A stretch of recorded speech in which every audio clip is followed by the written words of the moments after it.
We have the tremendous honor of working alongside parents, caregivers, and care providers in taking care of tiny humans, including critically ill infants that we serve. All of that in the midst of a pandemic. And even so, you keep showing up to advocate for infant health, to care for your own children. Some of you even carve out the time and energy to donate milk. We are in awe of you. Our job is to help families celebrate more first birthdays. And we're one part of a collective effort to reduce infant mortality by providing pasteurized donor human milk to fragile infants. We are a living tissue bank, similar to a blood bank. Our role is both prevention in advancing breastfeeding and intervention, providing that living tissue, human milk to babies.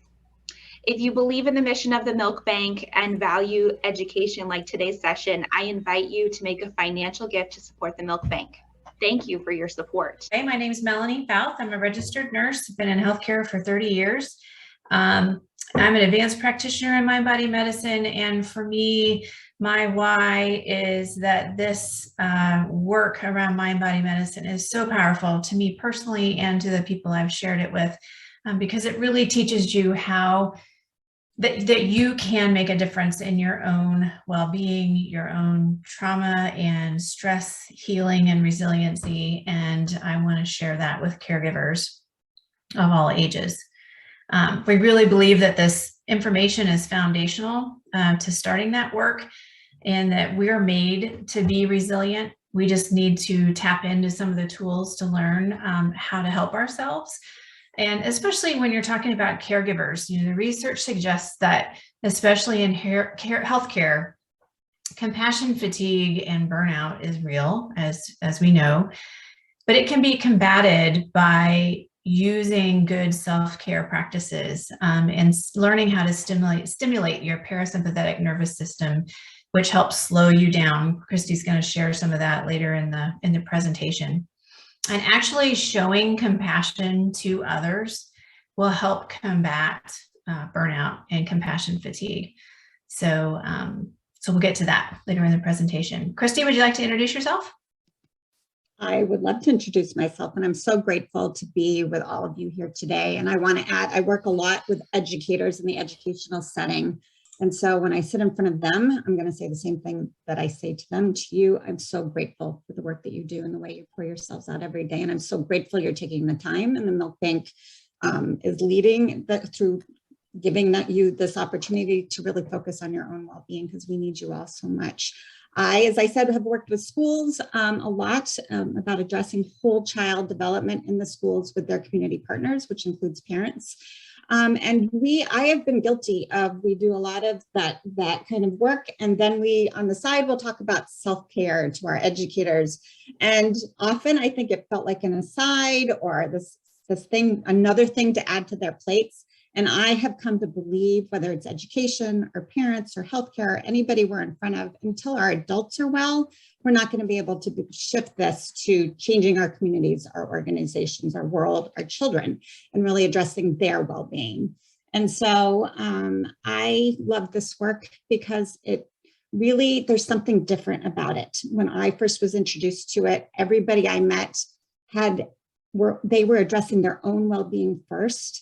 And you could feel it in them. And this model, we will talk a little bit about how you bring this to your organizations and burnout with the other people you work with, but it all starts with your own healing. And we're going to start there today. Melanie mentioned the word compassion. You're going to hear us say the word compassion a lot today, especially compassion for yourself first and foremost. And so I'm going to start with a quote from a book that Melanie and I both love called The Rhythm of Compassion. And I'll invite you, this is just to create the container for this presentation today. So I invite you to sit back and take in these words, and I'm going to turn it back over to Melanie. So here's the quote. Breathing in represents caring for self, and breathing out signifies compassion for others. There's a strong tendency in many compassionate people to breathe out, out, out, and to neglect the precious in-breath. Our American culture does not encourage breathing in. Rather, it pushes us toward constant activity and gouges our worth by how busy we are. This attitude affects everyone, but it especially applies to people in service professions and those whose lives involve full-time caregiving. If we have compassion for self, we will continually become a healing presence for others without saying a word or doing anything extraordinary. We will convey kindness by our presence, by our attitude toward their suffering and our own. And so starting there, I'm going to turn it back to Melanie, and she's going to lead us in a beautiful centering breath. Yeah, thank you so much, Christy. I love that. So I'm not sure where everyone is at the moment, but a fundamental tool that we use in mind body medicine is just breathing.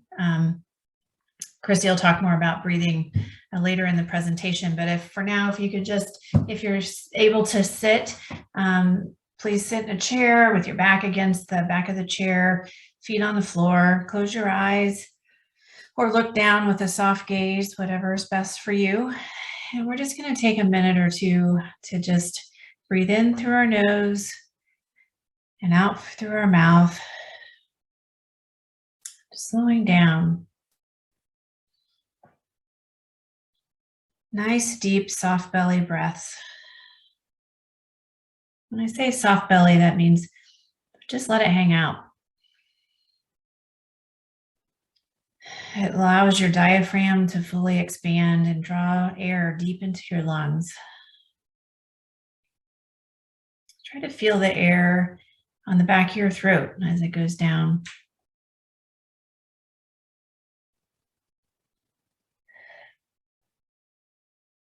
Try to let your thoughts that are going to come into your mind just move through your mind. Let them go. Breathing in, saying to yourself, soft. Out, saying belly.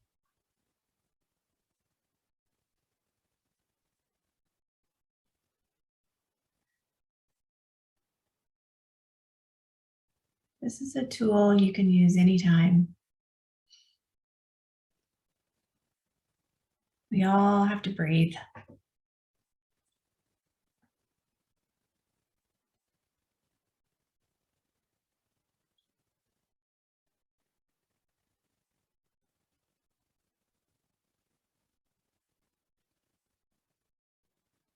Let's take a couple of soft breaths together before we move on.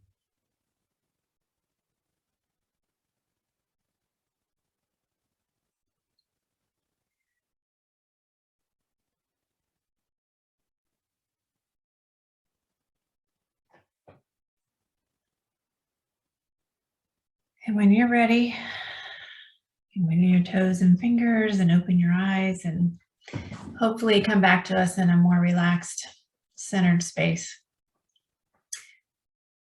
So Christy, you can go on to the next slide. One of the fundamental parts of mind-body practice too, in addition to breathing, is checking in. And checking in means checking in with yourself, taking a minute just to say, how am I feeling in my body right now? What are my emotions? How's my body feeling?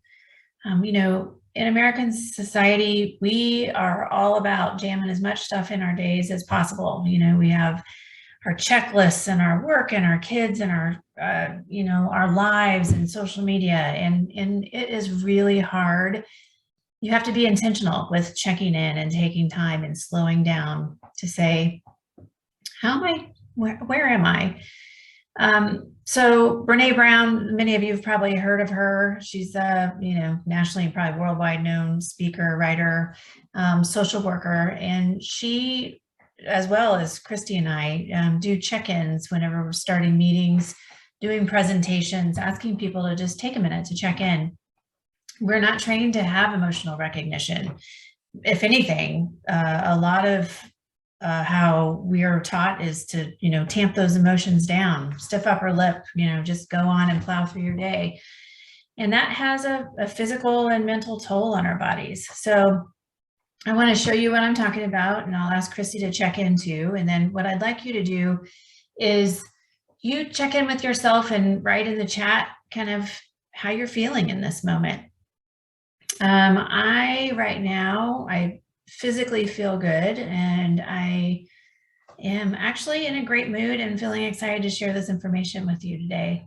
How about you, Christy? I'm checking in, very grateful today and a little stressed about my Christmas to-do list at the moment. So very grateful. Yes. I think that's my top emotion at the moment. Yeah, thanks. So please take, whenever you're ready, just we're going to go on, but feel free to check in on the chat with how you're feeling in your body or how you're feeling in your mind. If you can name it, you can tame it, right? It's about taking that time again. This is self-care. This is learning kind of what's going on with you, and then you can react to it and put steps forward. Christy, you want to go on to the next slide? For months, even prior to the pandemic, we've been aware of the enormous amount of stress that everyone has been under and the healing that's needed. But as Christy said so beautifully in the intro, healing communities, healing our work, healing our relationships, healing in church and in the world, in our communities, it begins with healing us first. It's the old oxygen mask analogy. You have to put the oxygen on yourself before you can help others. And so as caregivers, our culture, as I said earlier, often, we wear a badge of courage by, feeling like it's good to pour all of ourselves out into everyone else, into our families, into the people we care for. But that truly does, Christy's going to talk about the science behind it, but it truly does affect our mental and physical health. And so that's really important to keep mindful of. Christy, you can go on to the next slide.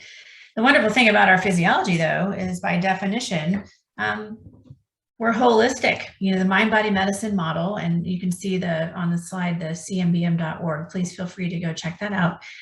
The mind medicine model does such a nice job taking, in modern healthcare, mental health is over here and physical health is over there, and mind-body medicine actually brings it together. And it really embodies the idea of what we think, feel, and believe in our minds affects our physical body, and what we do to our bodies is gonna affect how we think, feel, and believe.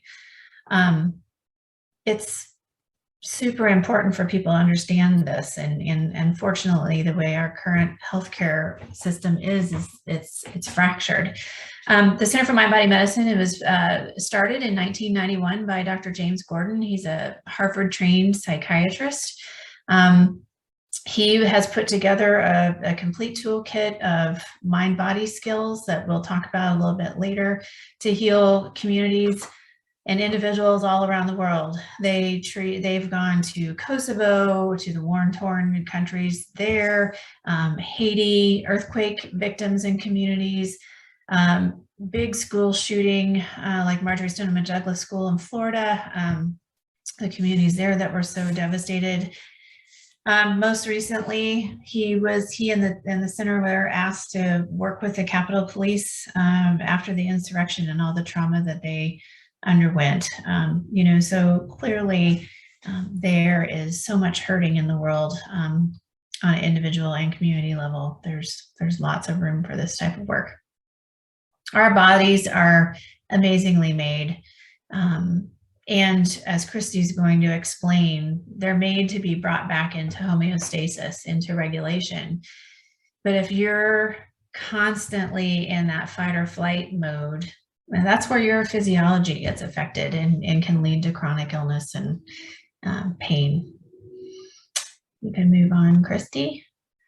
The mind-body medicine model is based on research, based on science, and it really is fundamentally about building self-awareness and then reacting to what's going on with you by using tools to bring you into that homeostasis we were talking about. And additionally, it's important for you to build a support group, whether that's either with your friends, with your family, with coworkers, to be able to be authentic with each other and share how you're feeling and what's going on with you, and be able to walk alongside other people to hold you accountable for the work that you do for your own well-being. Christy, you can go on to the next slide. And so the question becomes, Melanie was just talking about how if we have the power to heal ourselves, but how do we do this? And to understand that really, and we have about 3 slides, it's going to give the 1,000-foot view of the science. And I urge you not to get caught up in the language or the words, but to really just sit back and think how beautifully we're made to be in regulation when we know how to do it and to actually heal ourselves, because our physiology by definition is holistic, body, mind, and spirit. And to understand this, it's important that we have a shared understanding and definition of stress. And so when we hear the word stress, we hardly ever hear it. Do we ever hear it used in a positive way? Does anybody say, I am stressed, and say that in a positive way? Never. But it's important to know that there is positive stress, and positive stress is important in our lives. It's literally what upregulates us. We were talking a lot about coffee before you all got on this morning. Coffee helps to upregulate us. Positive stress got Melanie and I ready today to present to all of you. We need positive stress when we go into a new social interaction, and we want to rise to that challenge. I talk a lot when I'm meeting with educators and speaking in front of educators that positive stress is learning for our students in school. It's learning for all of us. It's when something new and novel, a challenge is in front of us, and we're able to upregulate and meet that challenge. And then there's tolerable stress. And I think these days, there's nobody that doesn't understand tolerable stress. It's serious temporary stress, but it's buffered by protective factors. So it's more stress than we would like in our lives, but we are able to navigate it and still function well in our lives because we have these protective factors, internal and external protective factors. You can know 2 people that have been exposed to the same stressors in their lives, and one is functioning well and one is not. And it's because of these protective factors. And it's also a perception of the threat that's in their lives. And then there's the last circle, and that's toxic stress. And that is the area that we can move into very quickly when we are not aware enough of how stress is impacting us. And as you can see there, it's prolonged activation of the stress response without those protective factors. And so some key takeaways in these next 2 slides is the awareness, bringing awareness of how stress is affecting us in our lives. So, because so much of it happens at the unconscious level, and also the perception. You see that quote up above, how are we perceiving stress in our lives? And are we aware of how we are perceiving it? And so to understand this, we turn to our autonomic nervous system, a term you do not need to remember, but think of it as the brakes and the gas of your body, of how you function. You see the parasympathetic is the rest and digest, or the brakes, and the sympathetic on the right is what is also sometimes known as fight or flight. And it's where we upregulate, it's the gas. And so what is happening in a really simplified way is we are getting inputs all day long from our environment, our internal and external environment, and messages are being sent quickly to our brain, namely to the amygdala and the hippocampus, the fear center and the emotional center of the brain, which is determining very quickly how safe is this input to me? Because the primary purpose of our brains is for our survival, for our safety. Everything else comes after that. And so our brain is quickly reading, is this new and novel? If so, it's a stress. Or is it familiar? Is it a friend? Is it a foe? There's lots of research that says we do this 6 times every single second. We're scanning our environment for the level of safety and determining if it's a stress or not. And so if it is read as some level of a stress, positive, tolerable, or toxic, it sends a message to our adrenal glands, and adrenaline or cortisol are released. And if they're released, we upregulate in our sympathetic nervous system. Our heart rate goes up, our blood pressure goes up, our digestion slows down to use energy in other spaces. Our blood sugar levels go up so that we have more energy. And then you see, we can then engage the rest and digest system when that stressor is removed, and our heart rate goes down, our blood pressure goes down, our blood sugars go down. And this is us every single day, upregulating, downregulating, upregulating, downregulating, using energy, refueling, using energy, refueling. And that's us in homeostasis and balance, like Melanie was talking about. The problem is when we get into that green zone, we get stuck in the fight or flight, or we get stuck in the rest and digest, which is protective, right? We are kind of checking out so that we are protecting ourselves. And we have to bring it into awareness when we are moving into these spaces. Christy, we had a question about, I'm sorry to interrupt. We had a question about how many times, 6 times per what on one per second. That's what I thought you said. Yeah, which is amazing to think about. And think, are you aware you walk into a room and what's the temperature in here? Are these people friendly to me? You're just all the time, because the main reason for your brain is survival. And so thank you for that question. It was a great question. So we have our vagus nerve that runs from the bottom of our spine up to the base of our neck.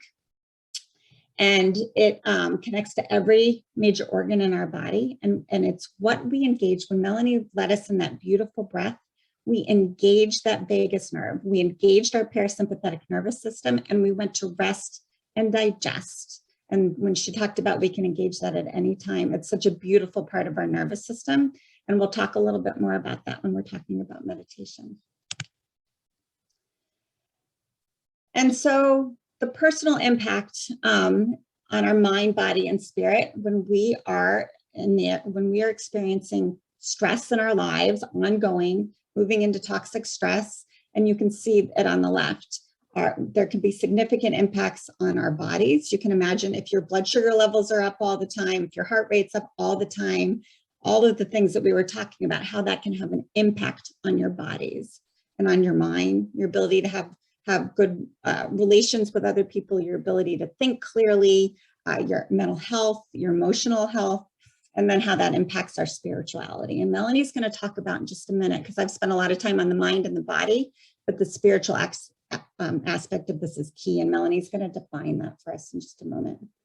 But we also, because we're sitting in front of all of you today, and I know many of you had questions leading into this, we want to define all of this within language that you often hear. Secondary trauma, the things you experience from being exposed to people who've had trauma in their lives themselves.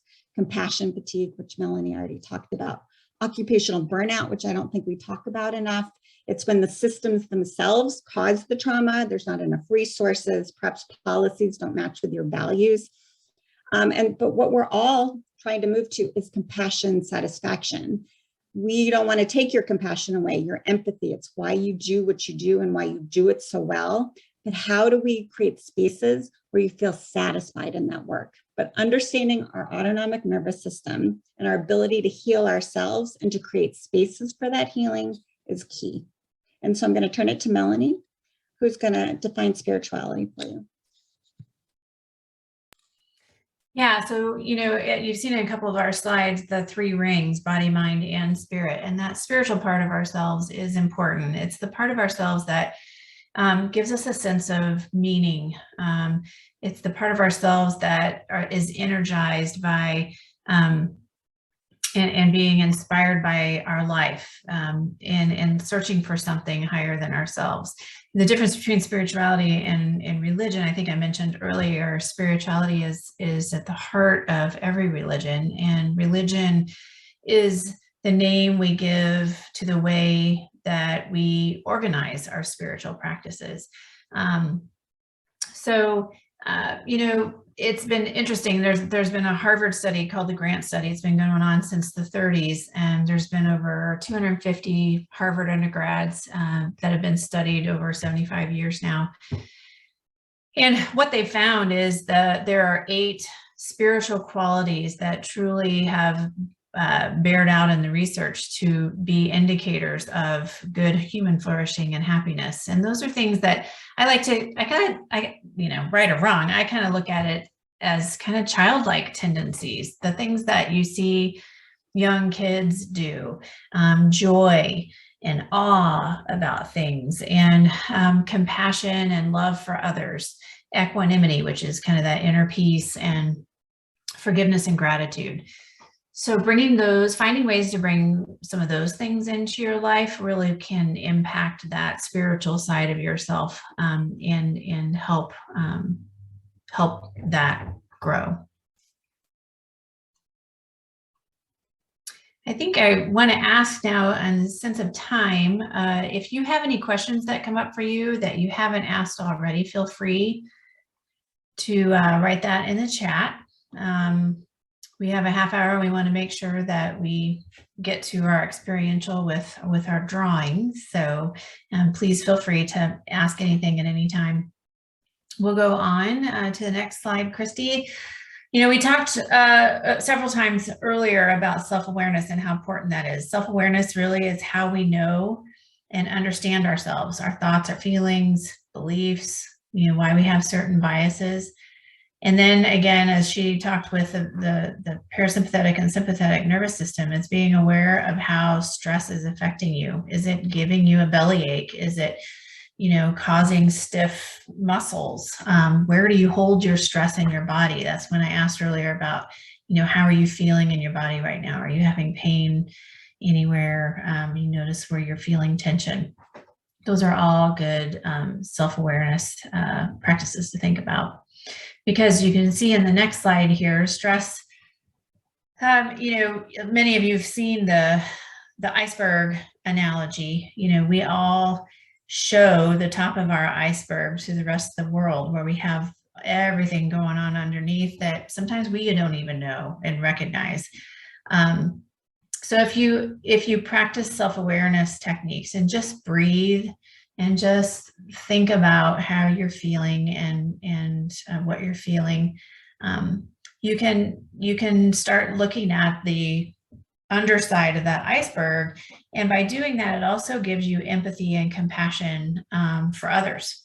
Kind of talking a little bit more about that compassion fatigue, that it's starting with yourself so that you can then help your coworkers and your community and be more empathetic. Christy, did you have anything else you wanted to share on this slide in particular? I think you did a beautiful job. Okay, just wanted to check. Now we're going to go on to the tools. Christy's going to start sharing about some of the foundational tools that we teach in the mind-body model. Melanie, thank you very much for that. And so our vagus nerve, we already touched upon this, but we're bring that vagus nerve into our discussion about meditation, because this is really foundational to all the other skills that we're talking about with mind-body medicine. And so let's look at our breath and soft belly breathing that Melanie started us with. We have lots of systems in our body. We have our circulatory system, our digestive system, our skeletal systems. We can go on and on. All the systems of the body are one of two things. They're either autonomic or voluntary. And I know I'm speaking to healthcare professionals, so you probably know lots more about this than I do. But you think the voluntary ones, right? They happen automatically. Voluntary ones are the ones that we have to think about for them to work. So we have the skeletal system and the muscular system. We have to think in order for them to happen. And then we have the autonomic ones that happen automatically. Our heart rates are going, our digestion is happening. There's only one that is both autonomic and voluntary, and it's our respiratory system. We breathe automatically all day long, but we also can engage that breath and have control over it anytime we want by engaging that vagus nerve that we talked about at the beginning of this. And when we engage our breath and we slow it down, we also slow all the other systems of the body. It also allows us to move from focus on the external world to turning internal, to that awareness that we are talking about, that Melanie has been talking about through this presentation. And so it's a beautiful thing we can engage at any time. And it's the core of meditation. And meditation and medicine have the same root word, med, which means to take the measure of or to take care of. And I love that thought when we're talking about meditation, because to take the measure of can be related to awareness, and to take care of is how do we respond. And that really sums up meditation in such a beautiful way. And there's three types of meditation. And many of you listening to this today may practice in some way. There's concentrative, which is prayers. It's just like the name says, it's things you focus upon in order to go from the outside to the internal, to go to a place of stillness. And so prayers, visualizations, and mantras are all forms of concentrative meditation. And then there's awareness meditation. It's also known as mindfulness meditation. We have the ruminations of our mind. We're worrying about something from the past. We're thinking about something in the future. It's how we come into the present moment. Present moment awareness is all that awareness meditation is about. And we can bring this into any moment in our lives. There's often a thought that to do meditation, you need to sit like a yogi and have music and ringing gongs or bells or something like that. But it's engaging your breath and coming into the present moment. I often think of driving down the street. How many of you have driven somewhere down the street and you just go, how did I get here? How did I not hit something? I don't remember anything that just happened. So I often will bring it in to driving or walking or anything during my day, and often by use of gratitude. I'm going to drive and I'm going to notice 3 things I'm grateful for, 3 things I think are beautiful on this walk. And it takes me from all of that mind, because our minds do that naturally, into that present moment. And then there's expressive meditation, which is actually the oldest form of meditation there is. Our culture is not as comfortable with this as many other cultures are.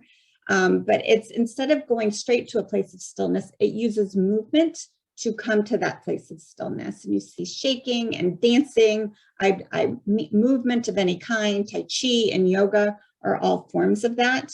There is Mind Body Medicine. You'll have a link where Dr. Gordon will actually lead you through a shaking and dancing exercise. And I remember the first time I did it on a screen with people from all over the world, and I was so uncomfortable. And it has become one of my favorite practices. It releases something in me when I'm stuck. And I know Jenna said crispy at the beginning, and crispy and stuck might be similar. I'm not sure, but it allows me to release something that I didn't even know I was holding at the time. So I'd encourage you, Melanie, I would encourage you all to try it. And so let me get my slide. So Melanie, I will turn it back to you.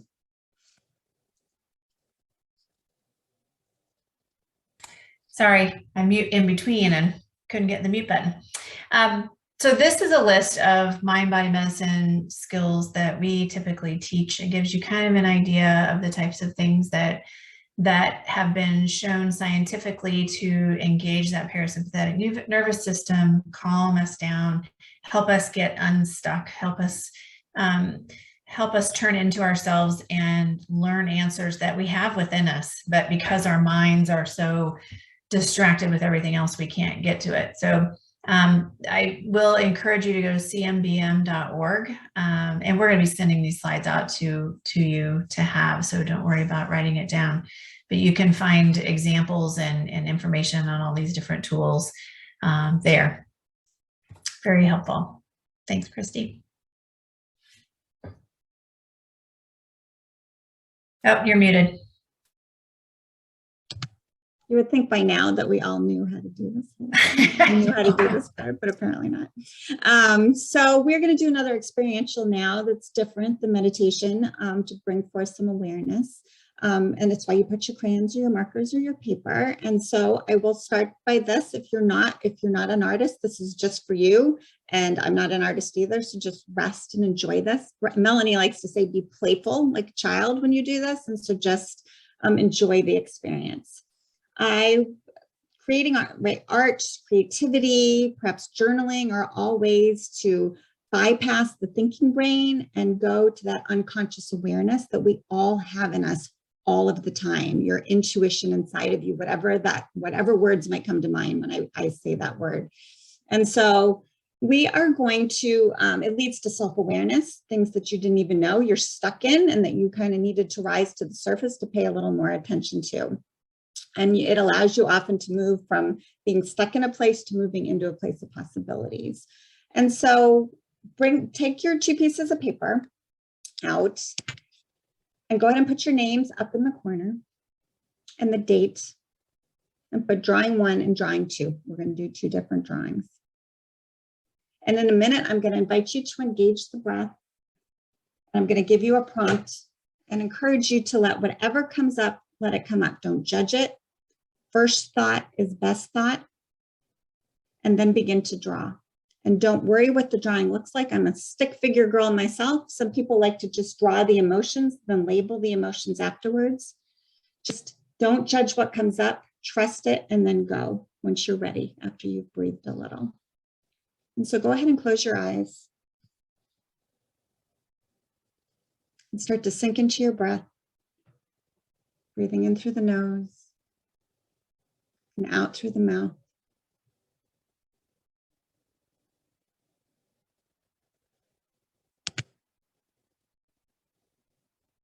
And begin to conjure in your mind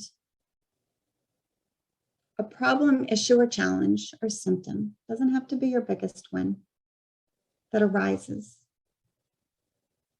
And once you can see it, begin to draw. Melanie and I will do the same.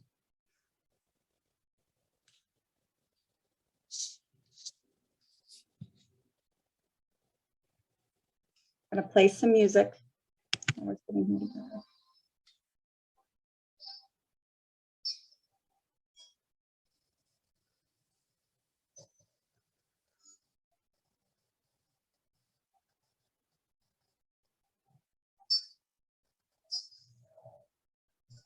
And I'm going to give you about 3 minutes to draw your picture. But don't worry if you don't finish it.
I'm going to give you about 1 more minute. We'll move on to the next drawing.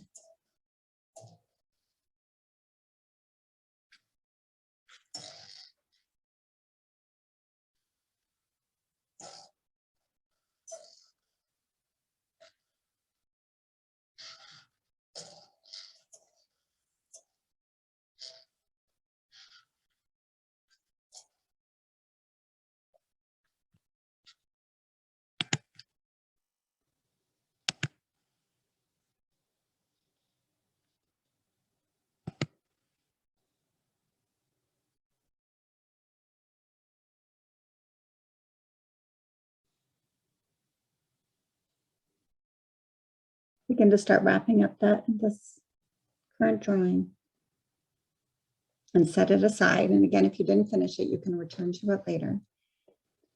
And take out your other piece of paper.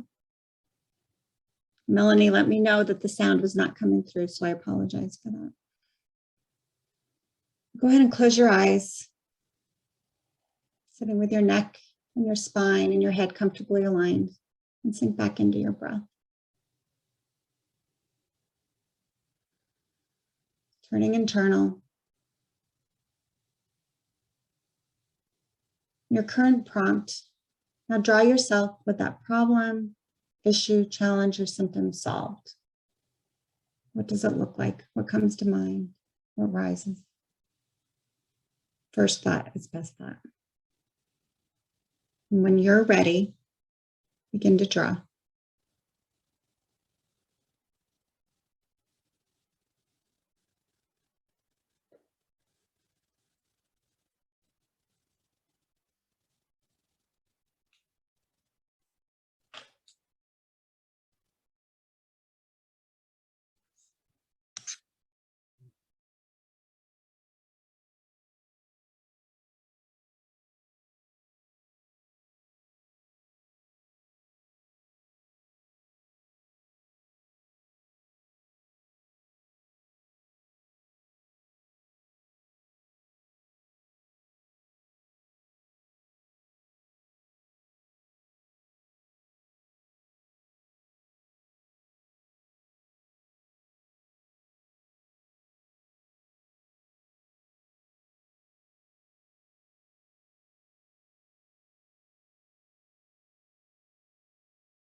We'll take one more minute.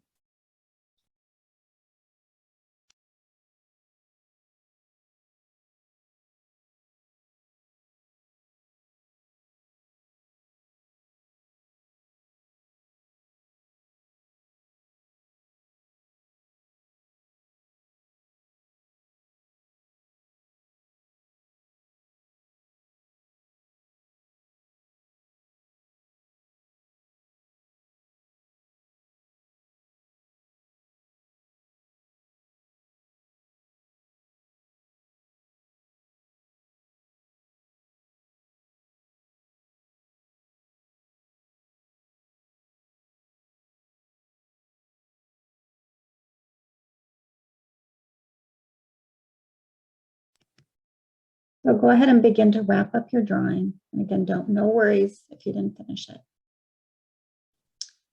And I'm going to turn it over to Melanie, who's going to lead us in a sharing of that experiential. Yeah, so it was interesting because when I checked in at the beginning, I said I was feeling good and excited, and now what came to me was a very stressful picture. And that's where you just never know what'll come up for you. But I don't know if you can see, I drew a picture of myself, and all this is just chains and weights and pressure and a balance board. That maybe you're saying you were stressed, Christy, about the Christmas shopping triggered just kind of all the stuff in December that comes up. But then when I thought about what I would like, to look like, or what my biggest problem solved would be, it's just me. I made myself really big on the picture, and I had color in this one where I didn't before. And it's just me smiling with the weights at the bottom. And I wrote, no judgment, no fear. There's birds and a sun shining. So seems like a happy place to be. That is what my picture showed. And I will say, I have felt stuck lately, and it's interesting just around my career path. And it's been really interesting. I've been intentionally drawing a lot more, and it has completely helped me get unstuck and helped me realize what I need to do to move forward. And so this has been a really impactful tool for me. Not one that you would use all the time, but one that if you're feeling stuck really helps.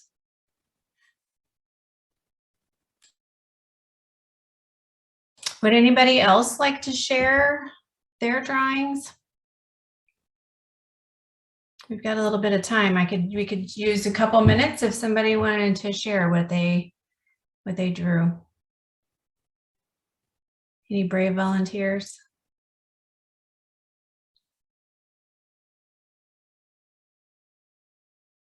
Christy, were you able to do any drawings? I did do drawings. And I am like Melanie, I use these quite a bit, especially when I'm stuck. And so really quickly, mine is, you can see that I'm out of balance. I'm on a balancing wheel. I'm have another consulting business focused on schools, and it's full of some things I love, some things that are really difficult. I feel really tied to it, and I'm moving into more of this well-being work and wanting to reach out to that, but I'm feeling very out of balance with it. And what does it look like? I'm in balance. The work is overlapping in a natural, beautiful way. I'm doing things that I love, and the rest of my life is fitting in it. And what I'll say as I've done these drawings is, it's not that I always, right? So there's where I want to be. I didn't solve it by doing that, but now I have an awareness that this is like a thing for me, and that what is one step I can do to start moving into that space where I want to be. And so it was helpful. So thank you, Melanie.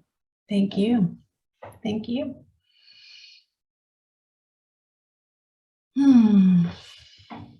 And so peer-to-peer support, it's a really, really big part of the mind-body medicine model. But I think when we're talking about healing, no matter what the model is, creating these intentional healing spaces, if you will, not where we're coming, it's not counseling or therapy. I'm a mental health professional, so I appreciate all of those spaces and what professionals bring. And we're going to talk about that at the end. But healing spaces where we just share how we're doing. Nobody's there to fix anybody else. We're there to really open up, tap into our own awareness. Not only does that validate to be in a space like that, but to also learn from each other and our shared humanity of what we're carrying. We often, as Melanie said, we put on these faces to the outside world, and having a safe space to share that in whatever way it is critical. And Diane has been involved. We're so grateful that she went through an 8-week mind-body medicine skills group led by Melanie, another co-facilitator. And I wonder, Diane, if you'd share a little bit about how that peer-to-peer support, how important that's been in your own life. Yeah, I would say that was really important to have other people to be holding myself accountable to, because it's definitely not time I would have set aside for myself. It's not time I really had in my day, but to make time and then to know that those other people were counting on me to be there really made an impact. And probably the most important thing that I took away from it, because the tools that we talked about today, they might speak differently to each of us here, but it was to build these things into my day. And that has been really impactful, because I wouldn't make time to try something new and try to add it to my day, but to build one of these tools into something else I'm already doing helped me like take soft, slow breaths on my drive into work. But a big one from transitioning to work, from work to home, which is really important for like helping with burnout, was to do automatic writing or journaling and drawing in like the 2 minutes. You set a timer, and it was 2 minutes in my car before I went from work to home or home to work, and just it kind of helps with that transition time. So building it into your day was the big takeaway, and the peer-to-peer support was a big takeaway from the course. Diane, thank you so much for sharing. Could you talk a little bit to the check-in? There's a check-in, there are 2-hour groups, and there's a 40-minute check-in, 45-minute check-in, where people really just share with each other what they're carrying, how they use skills. Could you just talk a little bit about how that resonated with you? Yeah, sure. At first, it was my least favorite part, because of course I was focused on what I was going to say, but hearing people kind of check in about what they were experiencing and like wins and losses for the week, it just helped to see different viewpoints, different ways that people were processing trauma, different ways that people were processing their stress.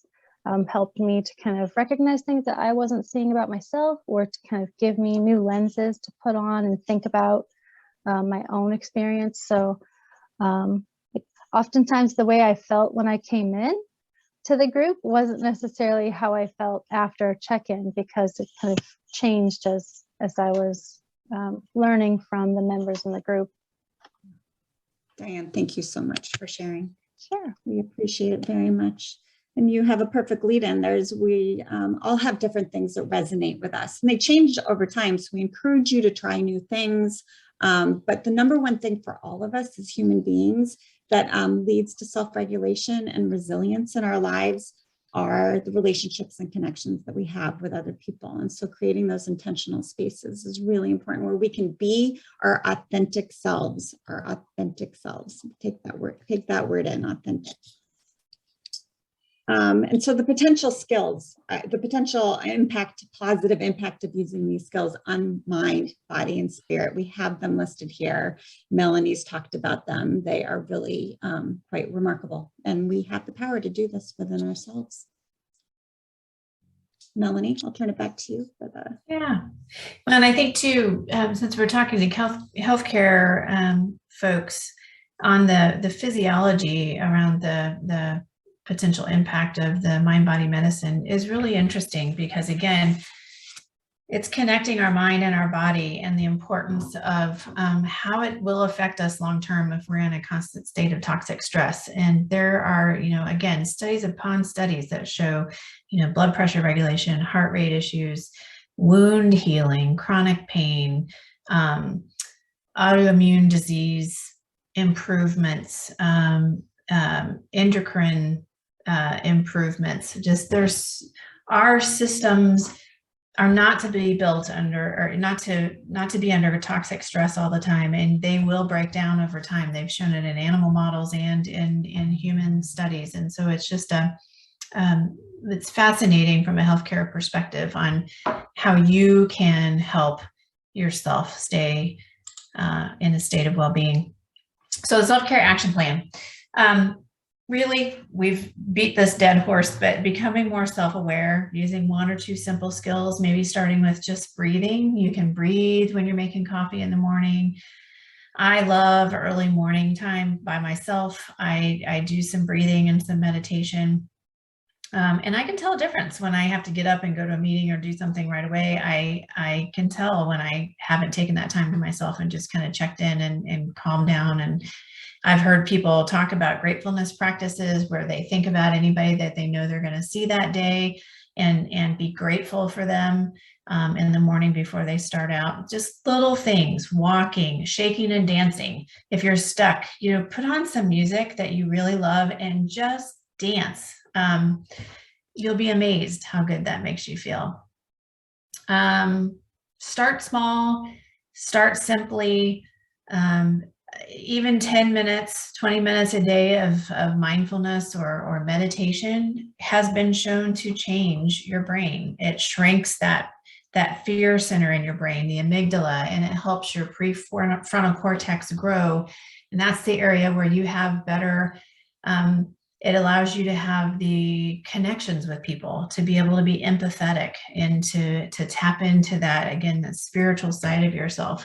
So there's real science behind this, but do what feels right to you, because not all skills, not all tools are going to resonate with everybody.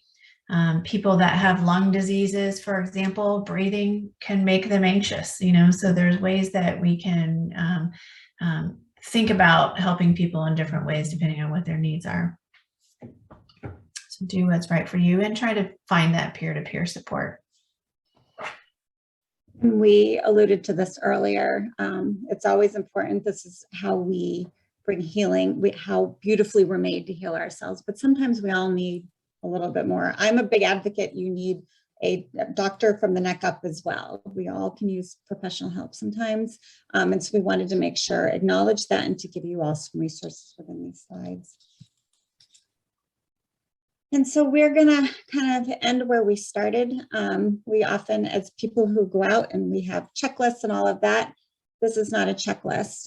Your well-being, my own well-being is a lifelong journey. How we do this in organizations is a journey. And so embrace that journey, embrace how you change over life. and how you move into the space of healing, not first with yourselves, really start with yourselves, because then you naturally start to bring it to others. And remember, this is a journey, not a destination. And we're so grateful to have been a part of your journey today and a part of the journey that Milk Bank has created for you. We can stay on and answer questions. You can always contact us. Our need to add at the end of these slides our contact information that I had added those. But we will add those before we send them to Jenna. And we will, and we just thank you for being with us today and for the work that you do.